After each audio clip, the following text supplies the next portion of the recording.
नमस्कार। आप सभी प्रशिक्षुओं का हमारे इस YouTube चैनल पर स्वागत है। इस वीडियो में हम बात करेंगे आपके बीएड प्रथम वर्ष के पेपर कोड EPC 2 के यूनिट 2 के अंतर्गत समकालीन कलाकार श्रृंखला में हम कई दिनों से विभिन्न चित्रकारों के बारे में चर्चा कर रहे थे, विभिन्न चित्रकारों की जीवनी पर बात कर रहे थे। और आज हमने जिस कलाकार का चयन किया है वो एक कह सकते हैं कि अद्भुत चित्रकार हैं, जिनका नाम है राजा रवि वर्मा। देखिए, इनके नाम में राजा है लेकिन ये राजा नहीं थे। ये भी आपके लिए एक अचंभा ही होगा कि नाम में राजा होते हुए भी ये राजा नहीं है। यानी कि राजा जो है, ये पहले ऐसे चित्रकार हैं जिन्हें राजा की उपाधि मिली थी। यानी कि राजा नहीं होते हुए भी इन्हें राजा कहा जाता है। यानी कि चित्रकारों के राजा थे। उपाधियों की कमी नहीं है, कई सारी उपाधि विभिन्न चित्रकारों को मिलते हैं, लेकिन एक राजा की उपाधि मिलना अपने आप में एक सर्वश्रेष्ठ होता है। तो वैसे महान चित्रकार रवि वर्मा के बारे में हम इस वीडियो में चर्चा करने वाले हैं। देखिए, रवि वर्मा का जन्म जो है 29 अप्रैल 1848 ईस्वी को केरल के किल्ली मानूर नामक एक छोटे से गांव में हुआ था। यह गांव जो है केरल यानी कि त्रिवेंद्रपुरम जो केरल में है, वहाँ से 24 मील दूर उत्तर दिशा में स्थित है।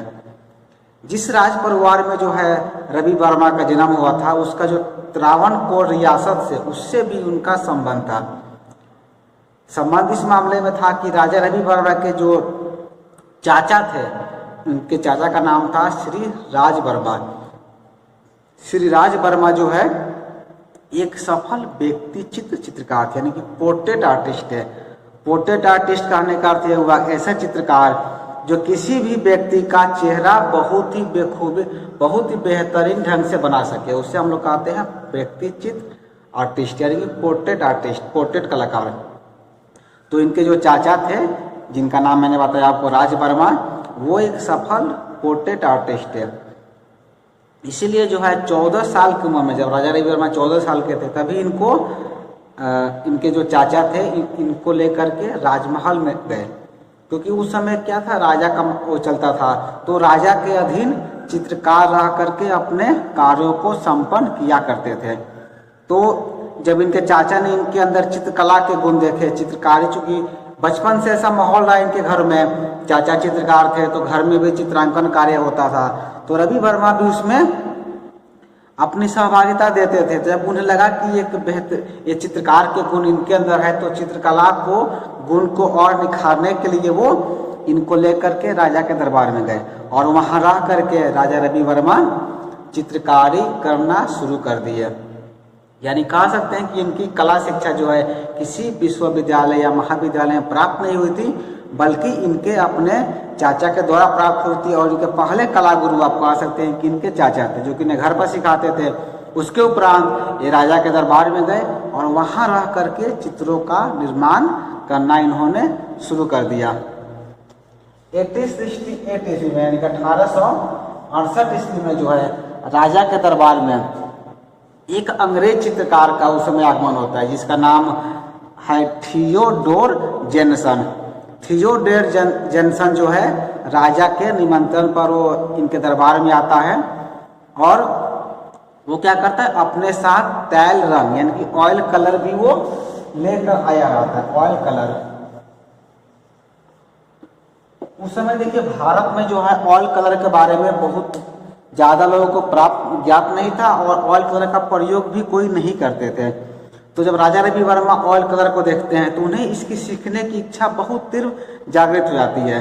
तो बहुत सारे विद्वान ये मानते हैं कि थियोडोर जेनसन ने ही राजा रवि वर्मा को ऑयल कलर की शिक्षा दी थी। कुछ विद्वानों का ये मानना है कि थियोडोर जेनसन जो है जब राजा रवि वर्मा के कार्यों को देखा, उनके कामों को देखा, तो उससे लगा कि इसे हम सिखा देंगे तो ये हमसे आगे न चले जाए, क्योंकि वो अंग्रेज चित्रकार था और राजा के आगमन पर राजा का व्यक्ति चित्र बनाने के लिए उनके दरबार में आया था। जब उसे लगा कि ये रवि वर्मा तो हमसे बेहतरीन चित्र बना लेंगे, इसीलिए वो उन्हें शिक्षा नहीं दिया, बल्कि बस इतना कहा कि आप हमें चित्र करते समय दूर से देख सकते हैं। तो रवि वर्मा को यह मिला कि वो जब थियोडोर जैनसन चित्र बनाता था, चित्र को तैयार करता था, वो दूर से देखते थे और दूर से देख करके वो चित्रकारी करना यानी कि ऑयल कलर पर काम करना बेहतर तरीके से सीख गए। और इन्होंने जब चित्र बनाया तो थियोडोर जैनसन ने जो चित्र बनाया था उससे बेहतरीन राजा रवि वर्मा का चित्र बन गया था। तो वहाँ से इनके क्या हुई, एक ऑयल कलर की शिक्षा भी प्रारंभ हो गई। ऑयल कलर से वो चित्रों का निर्माण करने लगे। आगे हम जानते हैं कि राजा रवि वर्मा को जो है जब चित्र बना के तो वो कहीं भी चित्र प्रतियोगिता होती थी उसमें वो चित्र अपना भेजते भी थे। वैसे ही एक बार उन्होंने अपना चित्र भेजा, जो उन्हें पहला पुरस्कार जो मिला था वो मद्रास के अंग्रेज गवर्नर द्वारा आयोजित चित्र प्रदर्शनी में उनको जो है गोल्ड मेडल पुरस्कार मिला, यानी कि स्वर्ण पदक उन्हें मिला था। और उसी चित्र को जब वो वियना में आयोजित अंतर्राष्ट्रीय प्रदर्शनी में भेजते हैं तो वहाँ पर भी उन्हें एक पदक तथा योग्यता प्रमाण पत्र प्राप्त होता है। इस तरह हम देखते हैं कि क्या हुआ, उनके लगातार प्रसिद्धि को प्राप्त होते गए। आगे देखते हैं हम कि वो मद्रास में आयोजित एक कला प्रदर्शनी आयोजित हुई थी मद्रास में 1874 ईस्वी में 1874 में जो है मद्रास में आयोजित कला प्रदर्शनी में दूसरी बार तथा 1876 ईस्वी में 1876 में तीसरी बार जो है प्रथम पुरस्कार मिला। यानी कि आप देख रहे हैं कि लगातार इनको क्या हो रहा है, इनके चित्र जो है लगातार प्रदर्शित होते जा रहे हैं। 3 बार मिला मद्रास में 1868 ईस्वी में, 1874 और 1876, लगातार 3 बार इन्हें प्रथम पुरस्कार मिला था। मद्रास की जो कला प्रदर्शनी होती जो प्रत्येक साल आयोजित होती थी उसमें जब ये चित्र भेजते थे इनको हर बार प्रथम पुरस्कार इन्हें मिलता था। उसके उपरांत जो है वर्ल्ड कोलंबियन कमीशन के तत्वाधान में शिकागो की एक अंतर्राष्ट्रीय प्रदर्शनी में भी इनको जो है डिप्लोमा के अलावा 2 पदक भी प्रदान किए गए थे।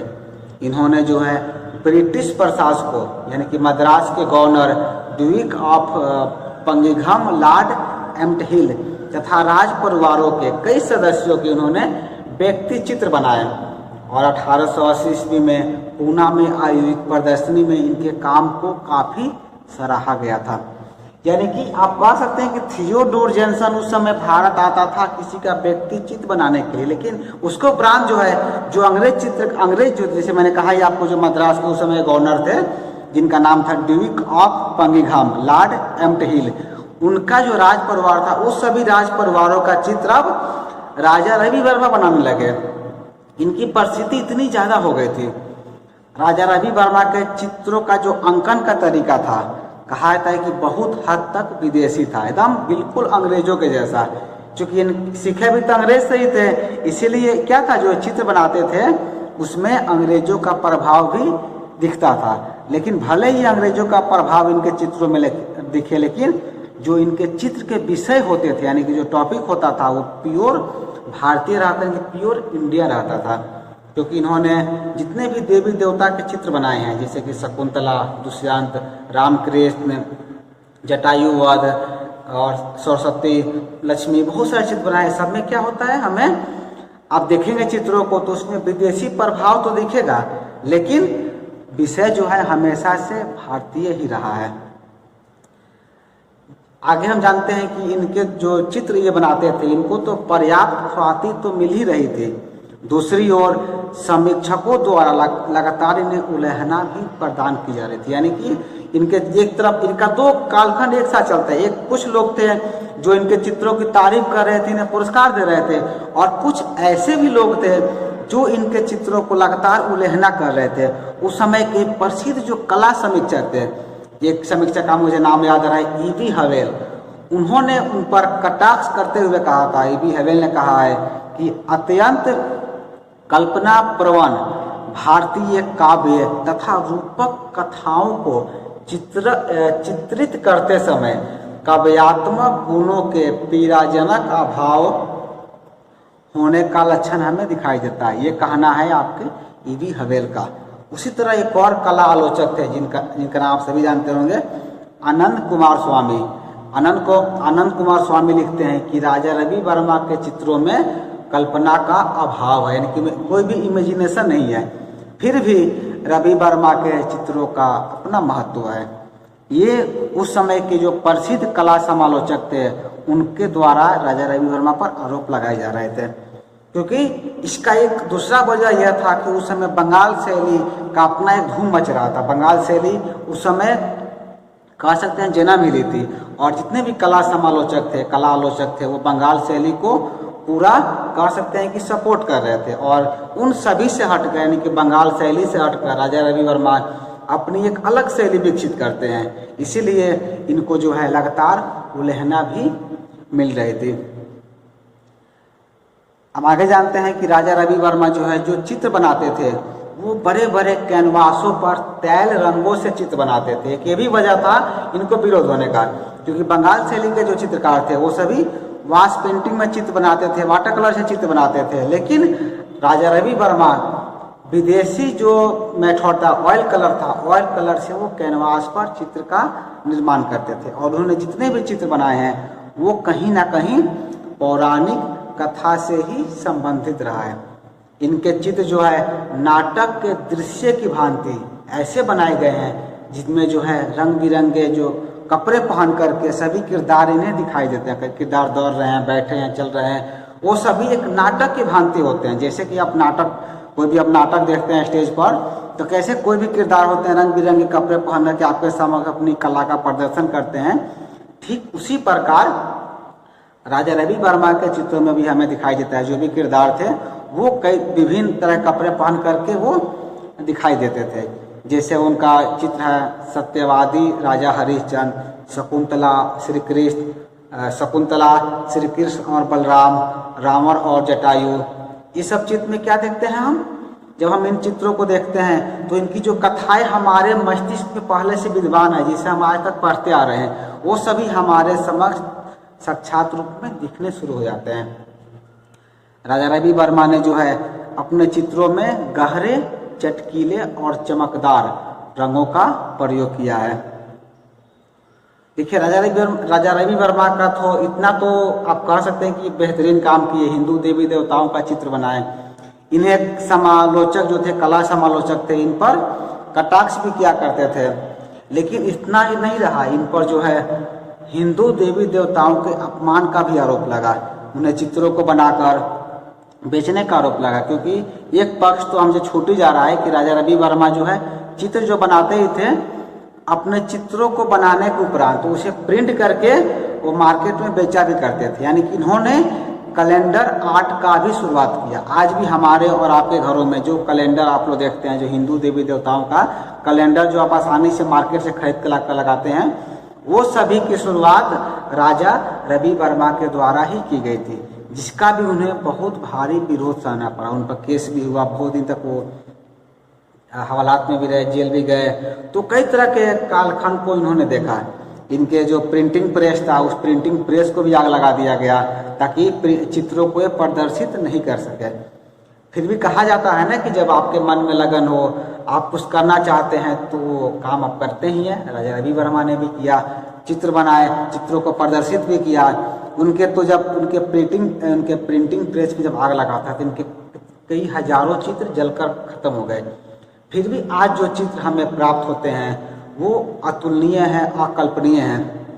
उनके चित्रों की यदि हम बात करें तो भारत के विभिन्न संग्रहालयों में आज भी उनके चित्र संग्रहित करके रखे गए हैं।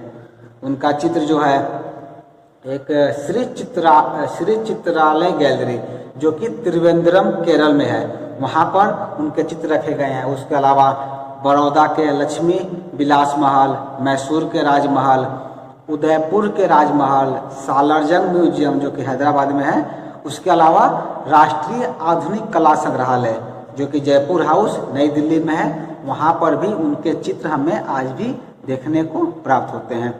उन्होंने कई चित्र बनाए। एक चित्र का वर्णन हम यहाँ कर देते हैं। एक चित्र है सागर का गर्व मंदन करते हुए राम।